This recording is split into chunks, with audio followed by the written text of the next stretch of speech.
There was a lot of development done specifically in this last bear cycle. I haven't seen so much in the 2 cycles before. We have this decentralized database that is backed by the most powerful computer network on the planet, and information that is basically inscribed into that blockchain is there forever, irrevocable, can't be changed. It gives so much room for innovation. We're only doing Bitcoin mining and nothing else. We're not into clown coins or shit coins. With it's not your keys, not your wallet / own your keys, own your wallet. It really fosters accountability and independence and self-thinking, critical thinking and questioning. It's the absolute fucking coolest industry that one can work in, spend their time in.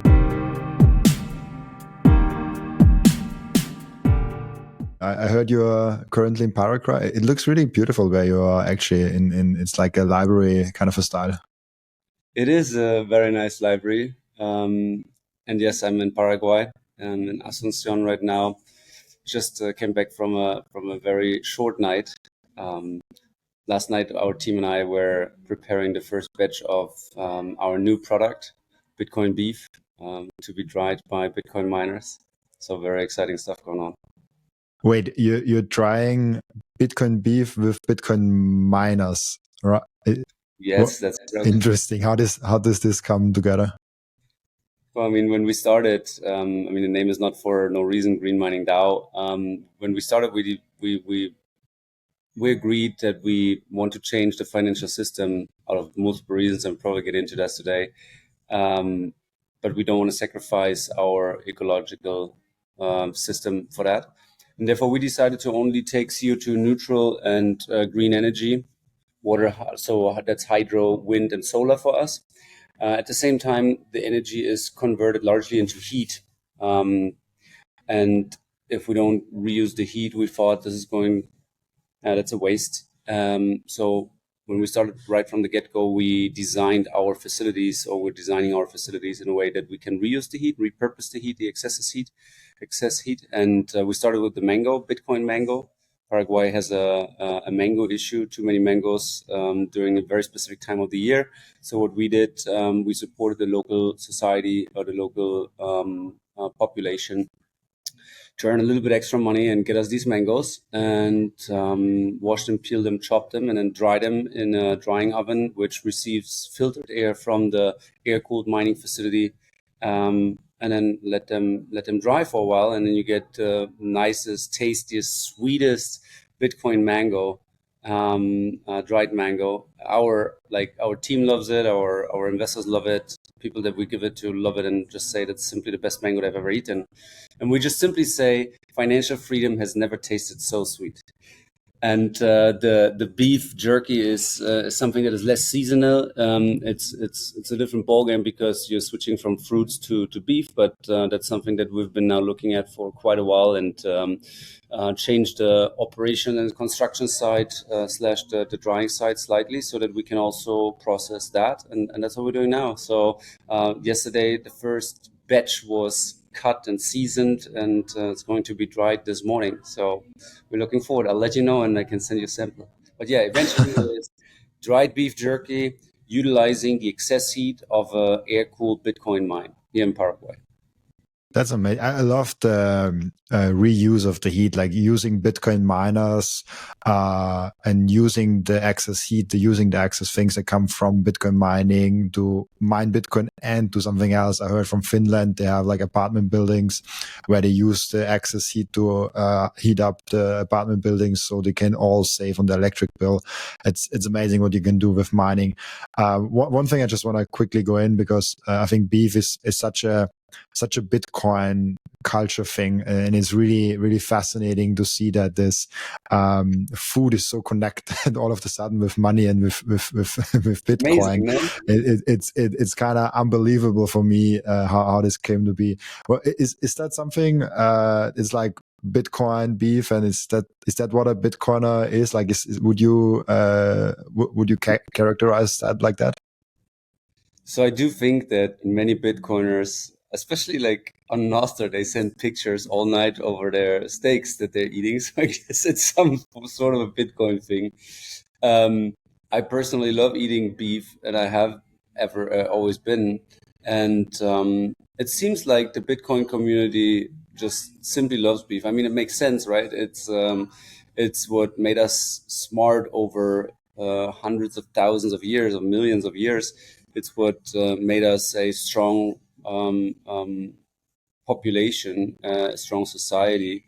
It is healthy. It is non-processed. Ideally, it is non-processed. So there's multiple good things about this protein-rich food, and I think Bitcoiners, many Bitcoiners, just seem to have understood it. Not only Bitcoiners, though. I think there is a big wave of people understanding that vegan processed food is not necessarily the best for the human body, and they're somewhat investigating more on that stigma or narrative. We can't eat beef because it's bad for the world, and also the sad animals, or the poor animals. I think that is a narrative that many people are questioning. I think it is it's not the easiest topic, just like many things in today's world. It's not a single-sided coin. It has multiple facets to look at, but I think that's not our topic today, right? No, it's definitely not our topic. I'm also not an expert of like, because I had once, I forgot his name, the book that wrote with the guy that wrote with Seyr the book about fiat food. I think Matthew Lysiak or something like that. And with him I had to talk, and it was fascinating how emotional the discussion was in the comment section about vegan versus carnivore. And I'm like, oh, I love my plants. I love here and there some steak, or here and there some meat. So like I'm eating currently both. Probably a little bit more plant-based, but I like both of them. So it's interesting how religious people are about what they eat. If you just stick to the basics of no processed foods and stuff like that, like you can easily be a really healthy human being, no matter if you go with plant-based or with carnivore. So like processed foods and sugar and too much salt and all those things. If you avoid that, you are probably better than 95% of the people. Yeah, I mean that goes somewhat in the direction of your question, right? You asked, would you define Bitcoiners more to be drawn towards the beef direction? I think it has to do with these simple, useful, practical things in life, and that is, stack sats for the future. Go train, work out, be smart, train not only your body but your brain, and then eat food that is good for you. And you just said it. It's easier, or it's very easy to align on what kind of food is bad for us. And then, after we all agreed, well, processed food, raffinated sugar, and alcohol, and multiple other things are bad for us. And then I think there's a group of things, a group of foods that are good for us. And for some, it may be plant-based protein, chickpeas, and so forth. Others may not digest that so well, and for them it's more meat, beef. And for the next one, it may be fish. So I think there's this one thing that we can agree on, and that is fiat food has been poisoning us, making us fat, stupid, and lame. And then there's this other group of foods which is good for us, for our bodies, which human beings have been eating over millions of years. And so I think that's where. But what I wanted to touch on though is when you ask, so you like how these things meet together or fit together, like the circular economy, basically. And I think this is the future of Bitcoin and Bitcoin mining, and also the other industries as well, putting multiple businesses together, multiple value streams coming together, and basically benefiting each other. And for us, like Joe and I were standing there yesterday when we're going through this first process of choosing the right beef, choosing the right seasoning, mixing it all up, preparing the whole production process, and then thinking every little bit through. And it's just so fascinating. We're building our data centers, we're producing the money that we believe in, and then at the same time, it creates the energy to create our own food. And we basically realized we have, for pre-gym exercise, we have sugar, like rich fruit sugar, mangoes to eat, then go to the gym afterwards, come from a workout, get some beef jerky, what else do we need? We got Bitcoin, we got the workouts, and we got our own food production. So that's pretty cool. There's one more thing that I want to add at one point, and that is clean water with the heat, or at least use it as an as a starting point to get the water to a certain temperature and then boil it from there to turn water into fresh drinking water again. And then you have everything. You have your own money, you have your own food, and you have your own water. Then you're absolutely independent. And I think that's the sovereignty that many Bitcoiners also want. I love that. Maybe let's start with the basics. What is Green Mining DAO, as it's on your T-shirt also, and what are you doing there to understand the whole project better? Maybe. Yeah, thank you for asking. Well, we're the first decentralized Bitcoin mining DAO on the planet that really focused on not distributing hash rate or distributing miners, but rather allowing investors to become part of actual physical Bitcoin mining data centers. And we're a Swiss-based entity operating now for three and some years. So we incorporated in 2022, and this company basically arose from the vision and idea to build a product that is for investors that only can or want to put small amounts into Bitcoin mining and not necessarily have 1 million, 2 million, 3 million, or 10 to build their own sites and still be profitable. Yeah, so there's multiple solutions out there for investors with $1,000, $10,000, or $20,000. Where they can buy a few miners and let them host by a certain host in a certain location, and very often they pay a high premium on the electricity price, on the price for the machines, and they're basically not in full control when volatility of Bitcoin price and network hash rate, or in total the hash price index, kind of kicks in. So they are constantly paying the host. The host is making money. The investor is going broke after a certain while very quickly, and very often the turnover is very quick. So long story short, our idea was create a product where the initiator of the project and investors are aligned and have the same interests and are incentivized the same way. And that's what we do. So it's really a value for value approach where we find energy all over the planet in multiple locations. That is ideally hydro, wind, or solar. We set up shop and kind of build data centers between 6 and 10 megawatt. Each of these data centers currently operating in Paraguay. There's news coming in the near future about our second continent being launched. And the goal is really to be all over the globe within the next 4 years. We set these data centers up, owned by a Swiss entity. Every entity or every data center has its own entity, and then investors can see these different opportunities. Maybe one in Paraguay, the other one in the US and Croatia, or somewhere in Africa. And all of these sites would have a different energy price, different energy source, and potentially a different combination of another business going into it. Yeah, dried mango, dried beef jerky, dried houses in Scandinavia, and then also different size. Some may be hydro, some may be air cooled.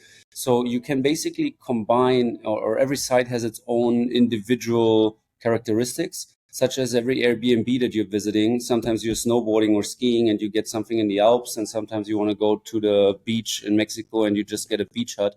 So like these Airbnbs have different characteristics. The data centers have different characteristics. And you may want to own a few shares here in Paraguay, may own a few shares in Ethiopia, and a few shares in Croatia or the United States, and thereby mix your own portfolio of Bitcoin mining stock. And that's basically what we're enabling. So investors can buy into a specific data center, own stock in that specific data center, and then they receive Bitcoin dividends on a quarterly basis. So we pay out the dividends of that data center, but in Bitcoin, and that's what we're enabling, and this is how we're enabling our shareholders to receive an average 20% annual return of invest, but not by some owning only a machine or two, or owning a certain hash rate that declines in valuation, but by owning a stock in a company that consistently grows its hash rate and consistently grows its operation. and is combined with a volatility flattening business, such as the drying business model, which is supposed to earn between 15 and 30% additional revenues to cover their energy costs, which takes out the volatility. Yeah, that's the core basically, and that's where the green comes obviously from the renewable energy and the reuse of heat, the circular economy, effectively making every data center a CO2 negative facility, basically reducing more CO2 than it is producing. Then the mining, we're only doing Bitcoin mining and nothing else. We're not into clown coins or shit coins. We're just literally producing Bitcoin and literally we can say financial freedom has never tasted so sweet, yeah, as mentioned before. And the DAO perspective really comes from every single site that we're building is set up in a way that we only own a minority stack in it, while the investors own the majority stack of 80% inside of every data center.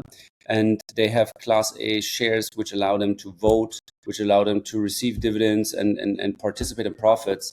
And but obviously, this is not a product sales to your listeners right now. Here, I'm not here to sell any very specific product because for that license and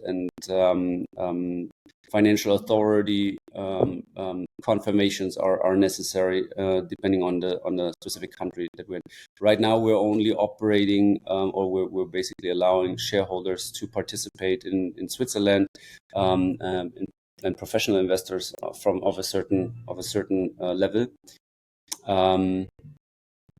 But we're aiming to launch these products in multiple countries all over the world. That's super interesting. Yeah, it kind of opens up the question of like we have now Bitcoin as this decentralized monetary tool, but then will the companies always be organized in that traditional stock market SEC thing?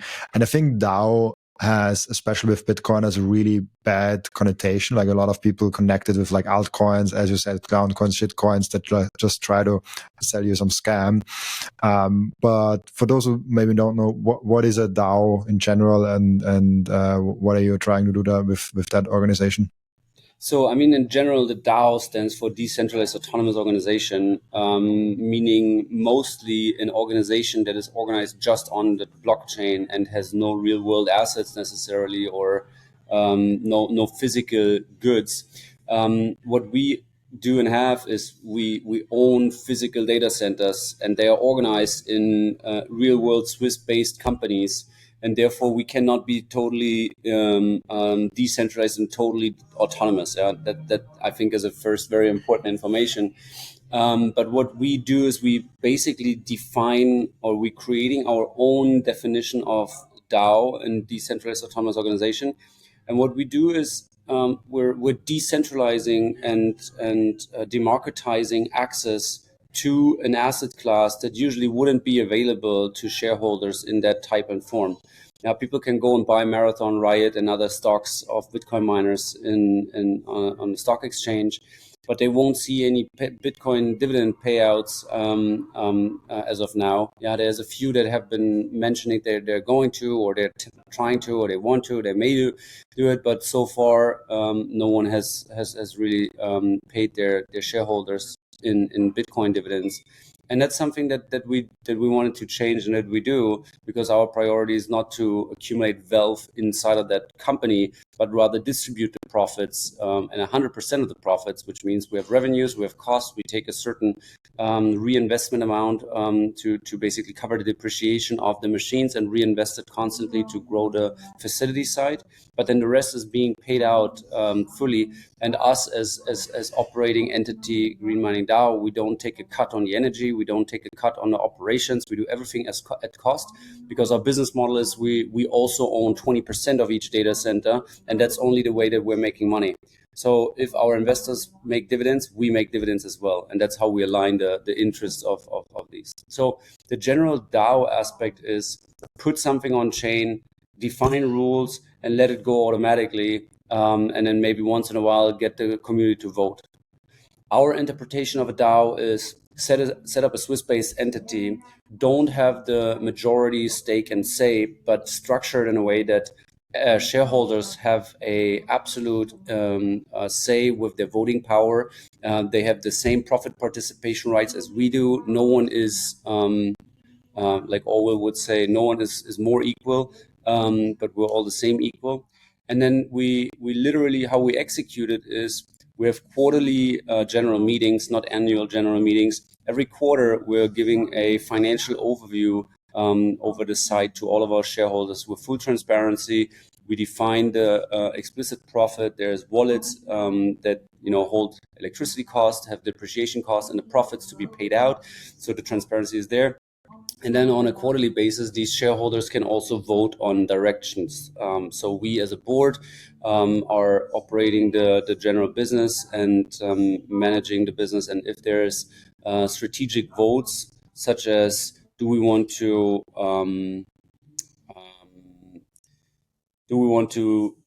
reinvest more of the profits into machines, or do we want to stick to our plans to pay out 100% dividends? Those are votes that we're bringing to the community, or the community brings to us, and that we allow them to vote on. And then we as a board will have an opinion and also share our opinion. But eventually we'll listen to what the shareholders say and what they want, and then follow the shareholder votes, which are official votes.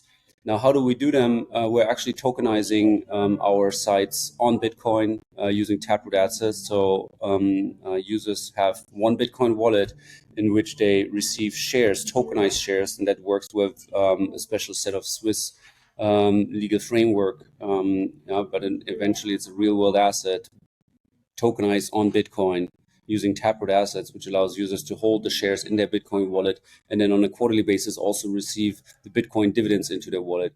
So effectively, one day you only need one wallet that grants you access over your stock in Bitcoin mining companies, as well as receiving the actual dividends on there. Nothing else needed, no bank account needed. I love that. It's really cool. So you actually have the stocks, or kind of like the stocks are a legal entity basically in Switzerland, but you can directly own them in a wallet with Taproot assets. It's this is probably not in all of the world. Possibly Switzerland is probably like one of the few countries where it's possible. Yeah, there's only very few countries that are already set up in a way to give the right environment for digital companies. Yeah, and I mean with digital, I really mean kind of more blockchain and not digital decentralized companies. I think there's 4 or 5 right now, including Switzerland, that have a legal framework that says the board of directors can create or can issue stock on a token on a blockchain. There's very specific criteria of how you can do it and what you need to follow up to do it. But there's only so many places allowing that. Yes. Then you need a few other things like can do digital general meetings. Yeah, that's also not possible in every country. You need some things like voting can happen digitally and doesn't have to happen in physical form or sending a letter. You have to have the rights to do dividend distributions more often than annually, because we wouldn't want to have our shareholders wait for the Bitcoin dividends for a year or so. So there's multiple things that need to be in place, and Switzerland is a fantastic place for that. Is a great what is it? Vorreiter in English. A leader, a thought leader. I don't know. It's a difficult. I'm also not that English expert, unfortunately. A free rider, yeah. If we want to make this word up. Interesting. There's so much in there.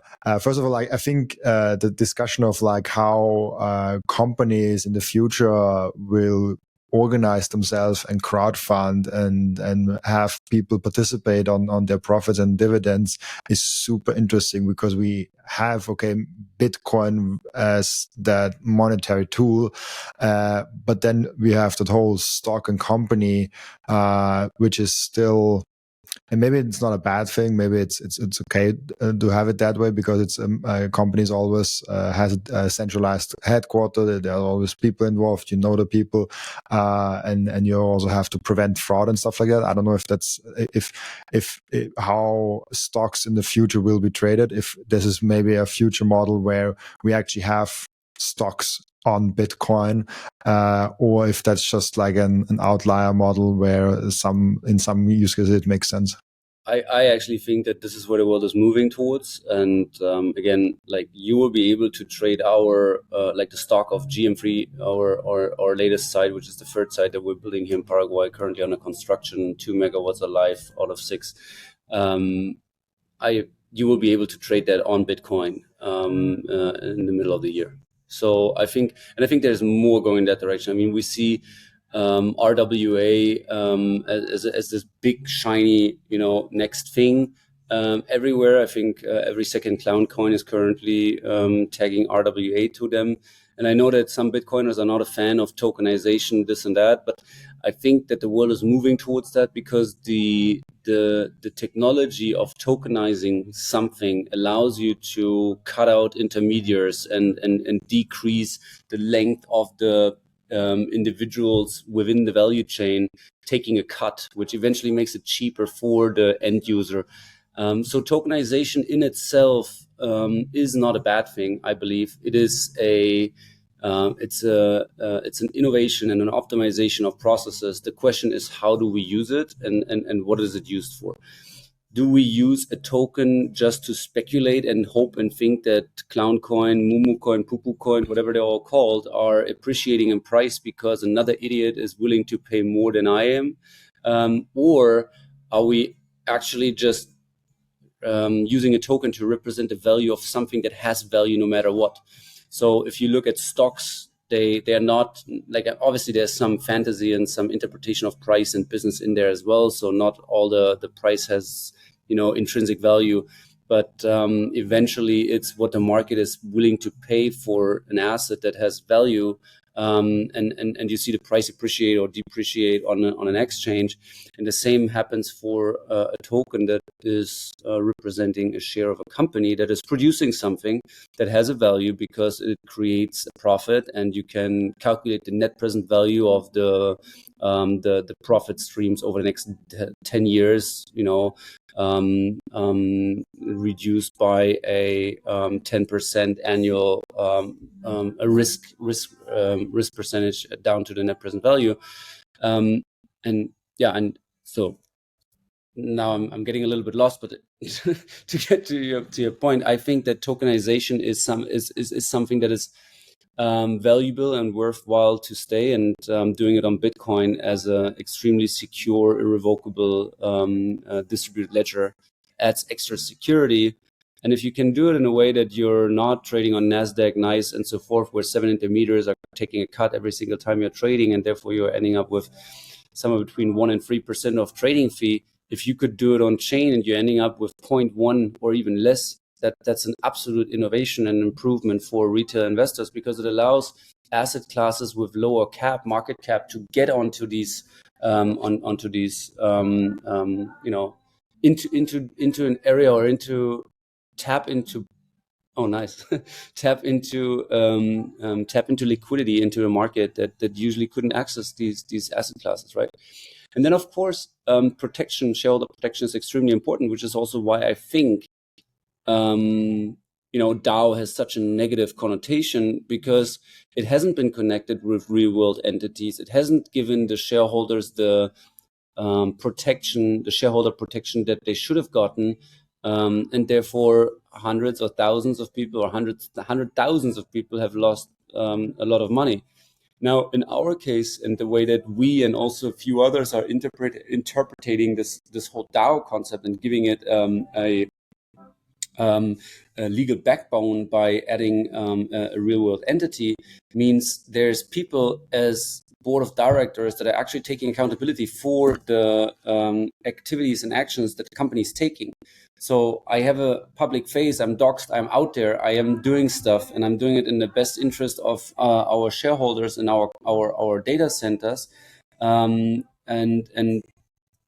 and we're doing it within a certain set of legal rules and regulations, which allows the shareholder to be very aware of, okay, who is my counterparty, who are the individuals that are behind a certain activity, and also there's public registers, corporate registries that show the entities share capital, that define the articles of association, that with a shareholder agreement it's very clear what are the shareholders bound to expect. And so I think there's rules, regulations, and setups in this world that allowed us to thrive and build companies and create value, and I don't think that all of it is bad.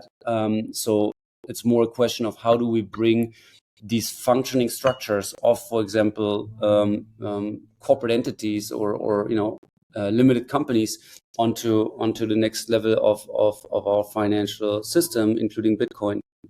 I partnered up with Coin Vigilante. This is the most beautiful Bitcoin timepiece that I ever saw created by anyone. Look at that beauty. I love it so much. Coin Vigilante made a perfect Bitcoin watch. That's the perfect, subtle, elegant way to go out there and show that you are a Bitcoiner. And that watch brand is Bitcoin only. And Coin Vigilante just dropped a completely new and amazing Genesis edition of their watch collections. You have the date of the first ever mined Bitcoin block in there, and of course also the block height and which epoch we are currently in. I love the level of detail they put in this masterpiece, and make sure to check out those amazing Coin Vigilante timepieces down in the descriptions. I love those watches so much. If you watch or listen to my podcast on a regular basis, I guess you already bought some Bitcoin. And now the most important step is to keep the Bitcoin. Keep them secure in a hardware wallet. My personal recommendation for hardware wallet is the BitBox. It's super secure. It's simple to set up. It's also a perfect gift for a friend who has still the Bitcoin on an exchange. And you can get a 5% discount with the code Robin at the checkout. Visit bitbox.swiss/Robin to get your BitBox. And the next step is to really level up your sovereignty as an individual. You have to have the most secure self-custody setup. You have to secure your own devices. You have to protect your privacy. You have to set up an inheritance plan. And depending on where you live, you even want to have a plan B, a citizenship where you can move in case something goes really wrong. And through all those steps, the Bitcoin way is guiding you through step by step. And if you visit thebitcoinway.com/partners/Robin, you even get a 30-minute free call to find out how you can level up your sovereignty. That's amazing. The point that you made earlier was amazing, because it kind of opens up a small company to the global liquidity market, the global money market, how you want to call it, because we know currently if you have a private company, the step to being a public company comes with obviously a lot of headaches also, but with a huge advantage of being globally available and having access to a huge capital market. Yeah. And if you can open that capital market from an earlier stage, or from the very starting, maybe even to a company, with that you make the competition to the best idea more open, because you have smaller companies competing with the bigger ones on a equal playing field, as I understand it. That's really cool, actually. Yeah. Maybe not yet the equal playing field, because they have, like, obviously big brands, big names, more access to capital, more distribution channels, yada. But it at least opens up the target audience that usually goes and buys their stock on NICE or wherever. They can all of a sudden buy bonds, shares, or other financial offerings from smaller companies. Yeah, I absolutely agree. And now, obviously, there's two more things that need to come with it, and that is, again, shareholder protection in a useful sense, because eventually, I think it's important that human beings are protected from fraud, and that it's made hard for entities, companies to rip off individuals.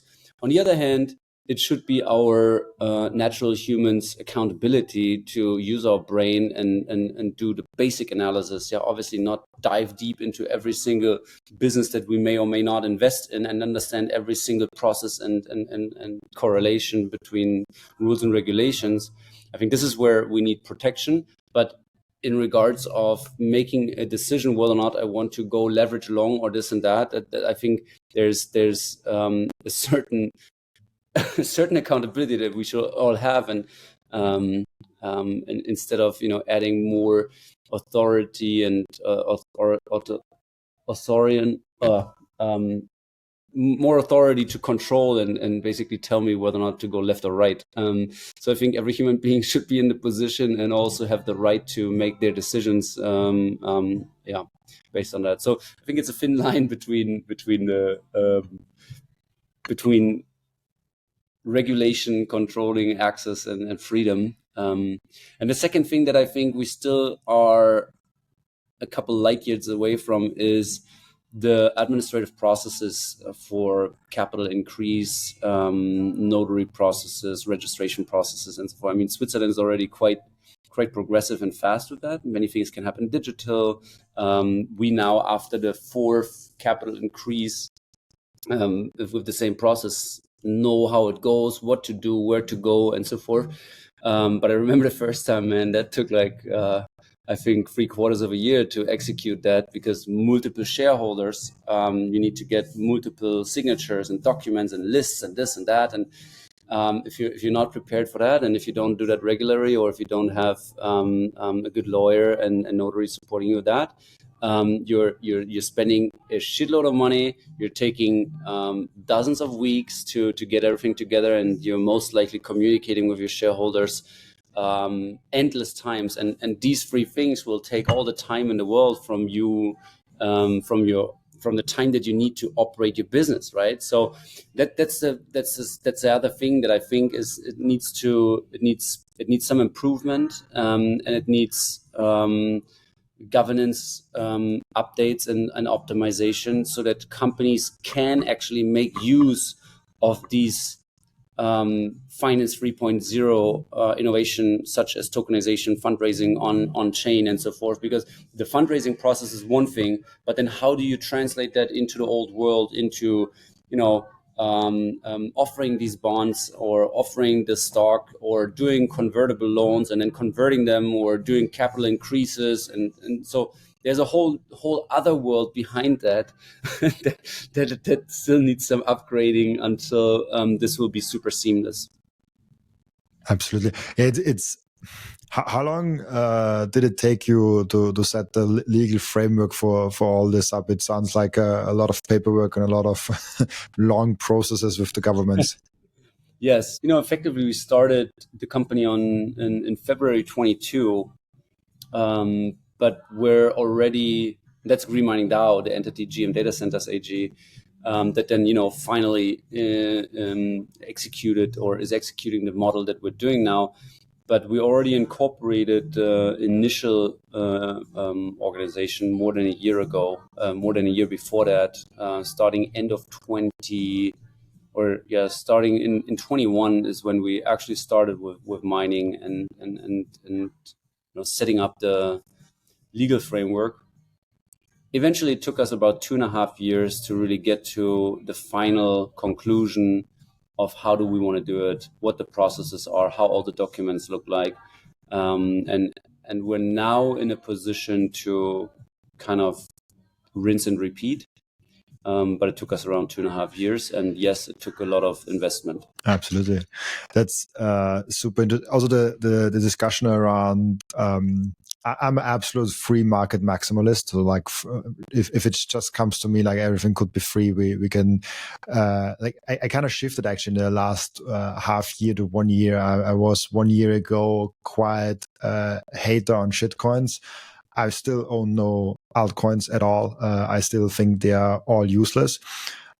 But I'm more prone to like let's have them compete. Like they will suffer, and people will learn the lesson. So like the free market should rule that, and I should not have the I should not be the one saying like, oh, we should, the SEC should go against them.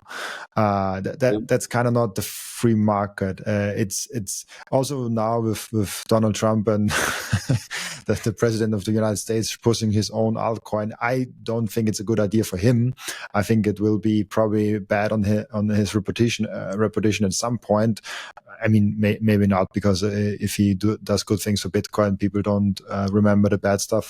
But the free market will sort this out. I'm really big on the free market. So as long as everyone can compete for a fair share and there's no monopoly building and stuff like that, as long as there's a fair frame around the things, I think then we don't have a problem. And I do hope that the access to capital markets and to smaller companies is way better. Like imagine you could invest in small Bitcoin startups really easily, that you anyways use. Like if you use like an off ramp where you can pay, like because it just started with their debit card bring in like a few days ago. I saw them.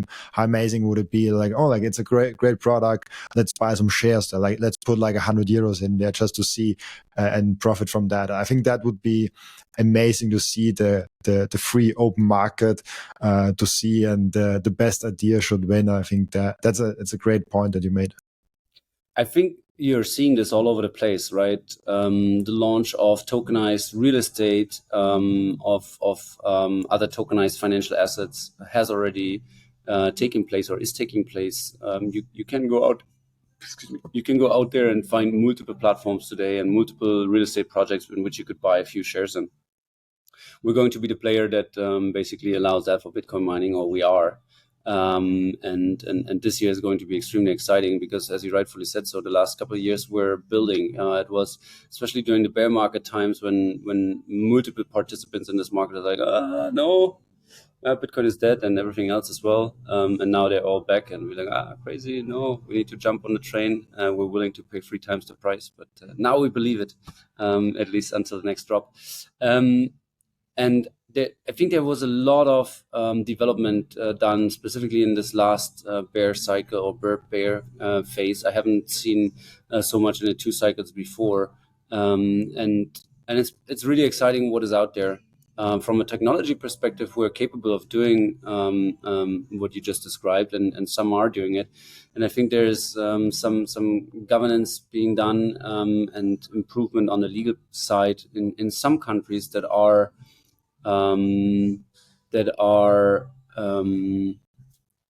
engaging or fostering or but giving the right environment because they see the opportunity for that. But I do think it will take a couple more years until this is a standard globally, because every nation will go differently about it, and we'll see how countries are who are, what is the word? I'm looking for this word. Sorry, it's you can sense that I haven't slept so well and that my brain is not functioning on 100%. It doesn't have all the hash rate yet. It's still, the miner is still going up. I think it's going to happen, and we're extremely excited about our solution because it allows shareholders to really, let me put 10K here in Paraguay and get a 20% dividend. Let me also put a 15K, 20K into Ethiopia where I can get a 25% dividend, but and one drives me mangoes, the other one drives me beef, and maybe I want to put a little bit into 5K into a Scandinavian side that produces me 18%, and then I put another 50K into a Texas side that is balancing the grid and making sure that when storms hit or energy is needed, we turn off and modulate and therefore make another revenue stream. So I think that's going to happen. And I think people will just use the Bitcoin technology, which we now can. Yeah, we're very slow over a couple of years and seeing all the shit coins develop with smart contracts and so forth. But eventually you can do very similar things on Bitcoin due to recent upgrades. Or not recent, but more than a year now ago. But and I think this is going to be extremely exciting. I mean, you see Blockstream working on technologies on Bitcoin now for a while. We saw USDC being launched on Bitcoin, I think 2, 3, 4 months ago, maybe. I think yesterday or 2 days ago, 3 days ago, Theta also released a video on saying we're now minting USDT on Bitcoin. So you see real world assets or assets getting onto Bitcoin using Lightning, making it rapidly fast to transfer, super cheap to transfer, but with the underlying security of Bitcoin. And what I said in the beginning of the video, I think that's also that's a vision that is beautiful, and I'm already super excited. Man, imagine you have one wallet, like an Exodus, Electrum, or Sparrow wallet, and it's a non-custodial wallet. You're the owner, you have it, and it allows you to have stock of the companies that you like, that you trade, that you believe in, that you invest in your wallet, protected by your seed phrase, your protection mechanism. You're taking the accountability, and that same wallet provides you with the dividends, be it then in tokenized fiat, USDT, USDC dividends, or in Bitcoin dividends, all in the same wallet. And then you're going out for a coffee and you're just tapping again your phone and buying the coffee with 5 USDT on Bitcoin. I think that's going to happen, and you're going to see more maxis arising because we don't need all the other infrastructure and networks with that news upgrading technology. And the beautiful thing is what's happening now is it makes it simple. So not only it makes it secure, not only is it the one and only solution, in my opinion, but also it now starts to become easy and seamless.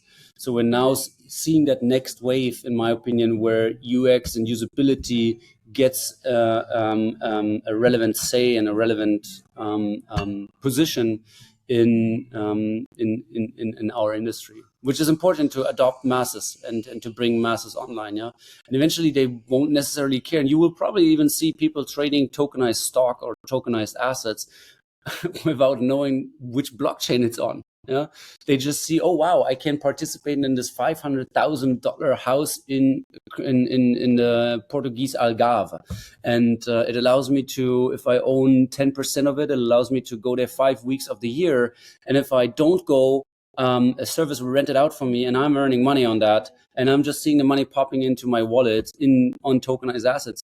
So you wouldn't necessarily be able to tokenize this or to sell shares in smaller amounts on a exchange, on a public available exchange, with all the with all the companies in between taking a cut.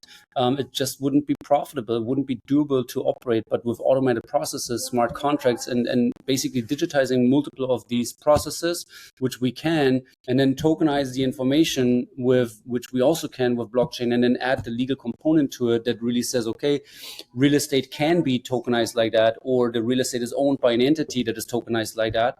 You all of a sudden have all the puzzle pieces that allow you to bring these small cap assets into the digital world and allow people to actually own a part of it. I think it will have a huge impact on the distribution of wealth in a different way than we have seen it before, because all of a sudden it really democratizes access to certain assets, be it real estate, be it companies, or be it Bitcoin mining data centers in regions that many people would never put foot at, or and never really visit at, and all of a sudden they can even access shares in those companies, properly run, professionally executed, and transparently led. Amazing. It's kind of the future where we want things to be built on Bitcoin. It's kind of the theory of Bitcoin is a protocol which we then can use to build everything else on top of it, like the TCP/IP protocol. And we should not compare Bitcoin with anything that is like I mean, those are not Bitcoiners, but pre-coiners that compare it to like Facebook or compare it to other things like that. Bitcoin is like the TCP/IP, where everything on top of it will be built, and we're kind of only seeing the start of it, like 15 years. Like it's no time. Like we are kind of just doing the first small use cases on top of it. That is really exciting. I agree. I absolutely agree with you, man. It's just like we have this decentralized database that is backed by the most powerful computer network on the planet. and information that is basically inscribed into that blockchain is there forever, irrevocable, can't be changed. And I think that just, it gives so much room for innovation for everything that needs trust and durability and independent sovereignty. And I mean, the coolest thing about our industry and what we do is it allows me and our team, and I think everyone and you as well in the world that is working in that world, to wake up every morning and be like, yeah, I'm actually doing something that will have real impact. At least that's what makes me believe. It's like what we're doing here has the power to change so many things on the planet. Yeah, I'm in the. I have to be careful not to be put into this camp of, yeah, he says Bitcoin solves it all, because I don't believe that Bitcoin can solve it all by itself, but it actually puts the right. It allows us to think in the right direction. Yeah. With its limited supply, okay, think of scarcity and limited supply differently. With its not your keys, not your wallet / own your keys, own your wallet, it really fosters accountability and independence and self-thinking, critical thinking and questioning. Yeah. With the idea of a proof of work, you actually understand the concept of value for value. So there's so many rich and useful messages for a sustainable, intelligent, and beautiful way of living, creating a great society in this technology. And I have not seen any other technology or any other thing in the world that combines so many strong things, so many strong messages all in one. Absolutely. And we need the time to build the right frameworks around it. Obviously, I think we could kind of compare it to the early internets, where people were really scared of buying anything online because there were a lot of scams and there were not the right frameworks. Now it's kind of weird to not pay. Like, Right? I need, if I need something, I go on Amazon. I don't even think about going to an electric store, or Right. I now bought a vacuum cleaner for the house. Because I really, I cannot do this. So I was like, let's do a vacuum cleaner and buy a robot, and it actually came today, an hour before this recording, and Is he already cleaning in the background? No, it's still in the box. I have the exciting setup after this podcast. I'm looking forward to that. But it's really interesting, because it was not even in my mind that I go to some local electronics store or something like that. I was like, I will go on YouTube to research, and then I will see on Amazon all the reviews, and then I click buy, and it was 36 hours, I think, like that. So first evening, I bought it, and Saturday morning it came, which is fascinating how quick it is, guys. It's here. I don't need to go directly into I don't know, a media market here in Austria or something like that, and buy directly. The pace of change, the pace of the change was really quick, from we don't trust internet, and it's a niche thing of 1%, to I don't want to do anything else. If I don't see the Amazon reviews, I don't know what I'm buying. I feel weird trusting the guy at the electronics store saying oh, that's the best vacuum cleaner. I don't know, if you're the expert in vacuum cleaners. I know if I see a guy that makes on YouTube 200 videos on vacuum cleaners and compares them all and tests them all, he probably knows it's really good. Yeah. No, I mean, what you're eventually doing is you're making use of peer-reviewed, feedbacks or peer-reviewed analysis, and that's what eventually we don't have if we have a centralized, assigned authority in the vacuum store telling you this is the vacuumer. Yeah. Actually, it's a funny story that you say that you talk about vacuumers. I think 1.5 years ago or 1 year ago, our vacuumer broke. And I did go out to a vacuumer store because I wanted to get it fixed. Exactly, it was a Vorwerk vacuumer, and I was like, "Yeah, man, these are 1,000 D-Mark back then.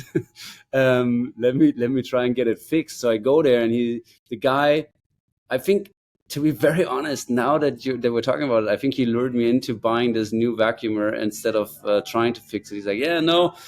that costs you more than buying a new one and this and that. And so I ended up not doing it. Oh, nice glass, by the way.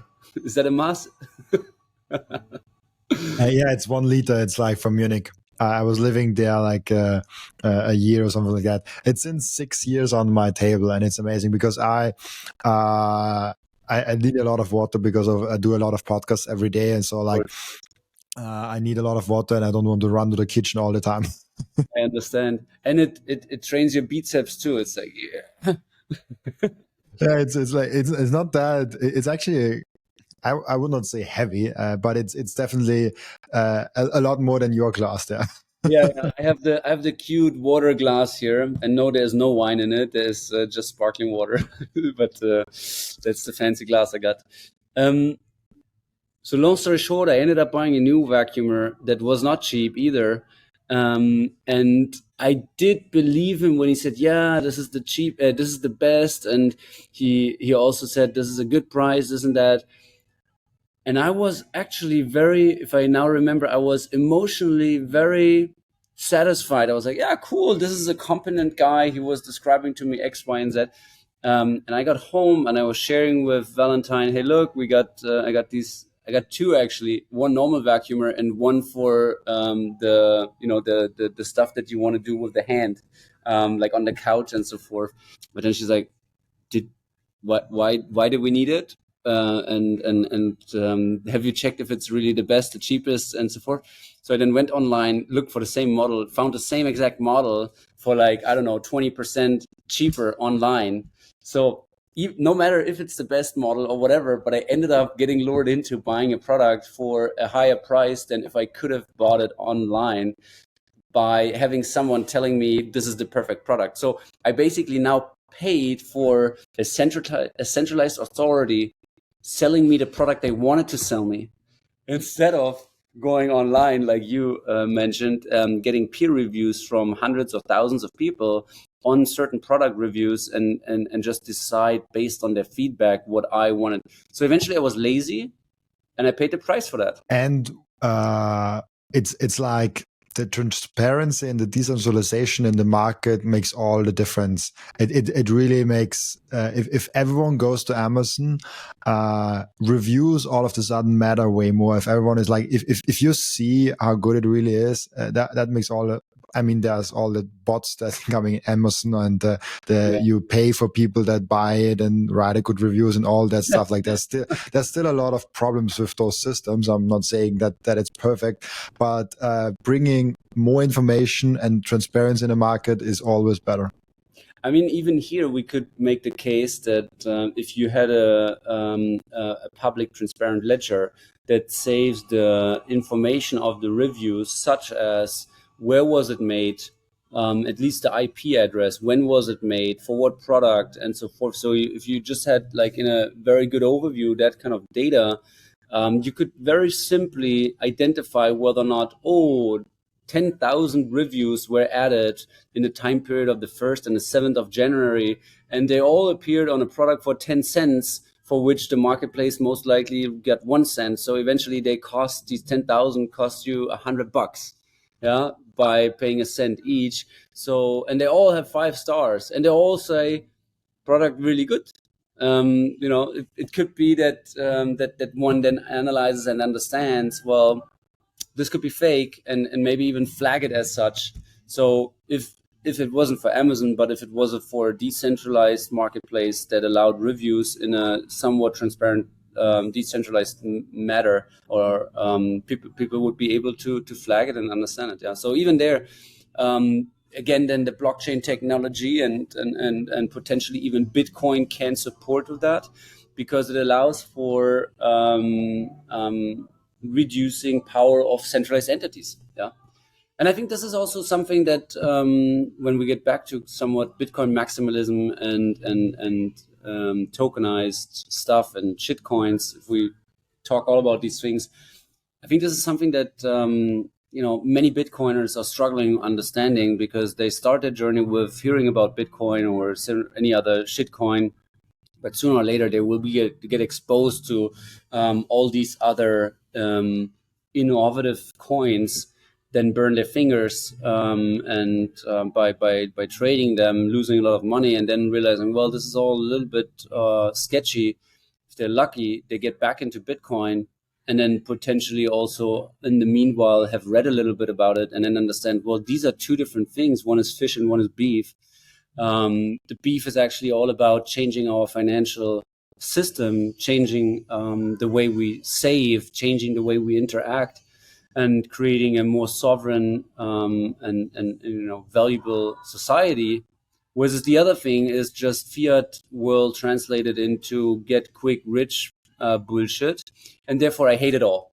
Now, what this creates is it eliminates the appreciation for the actual technology underneath, which is a decentralized ledger that allows to store and process information and data differently than it is when a centralized entity does it.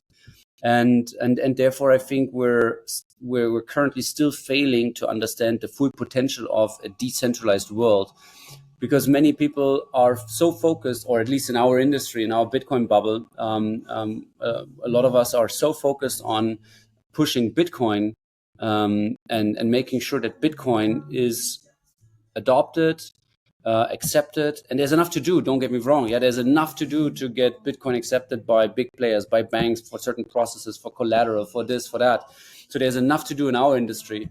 And I'm not encouraging anyone to work in any other industry in the world, because I think it's the absolute fucking coolest industry that one can work in, spend their time in, and but I also think that leads into a direction where we're not thinking what that decentralized ecosystem, what else it could do. And I'm very happy that we're seeing innovation on Bitcoin over the last specifically 12 to 16 months, happening, because I think this will open up a whole new industry and a whole new wave of innovation and a whole new wave of people being onboarded. It will foster a lot of great developments in Bitcoin. I have one question that I ask each and every one of my guests, and the question is, what can we learn from you besides Bitcoin? From me? Yeah, from you, like it's interesting. This question actually triggers usually a follow-up question from the guest is like, okay, from me personally, or like a skill you learn, or from a company, like wherever you want to go with it, like wherever you want to take it. Maybe I have to reframe the question one day. No, it's an interesting question. It's like, well, I think there's much better people out there to that you can learn stuff from. So it really makes me think. I can snowboard. That's something that I really enjoy and that I like to do. And I'm already like, every February that I'm not going out to Austria, Switzerland, or to the Rockies or anywhere else to snowboard or ski, I'm a little bit sad. And this is one of these winters. Yeah, I've been between Paraguay and Ethiopia, and but not anywhere in the Alps. So that makes me sad.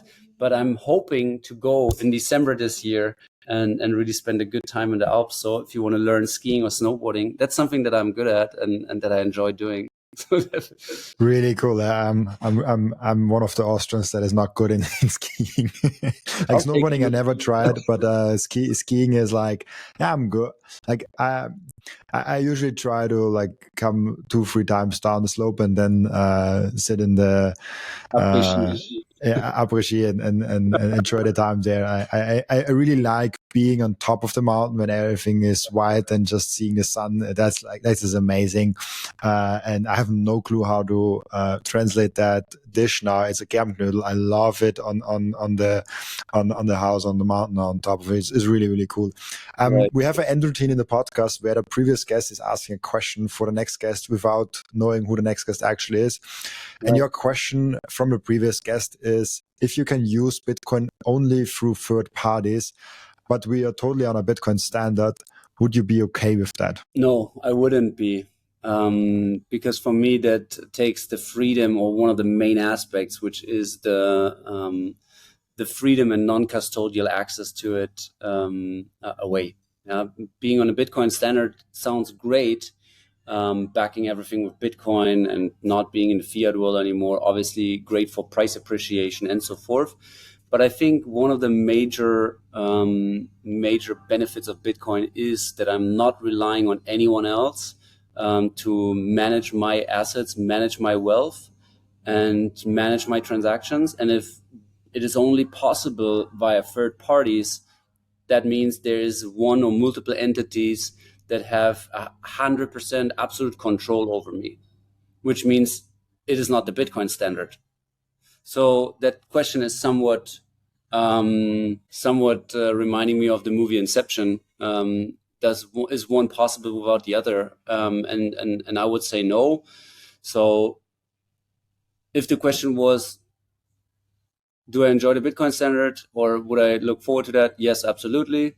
Would I allow, or would I want to live in a world where third parties, I can only access my assets, wealth, and transactions via third parties?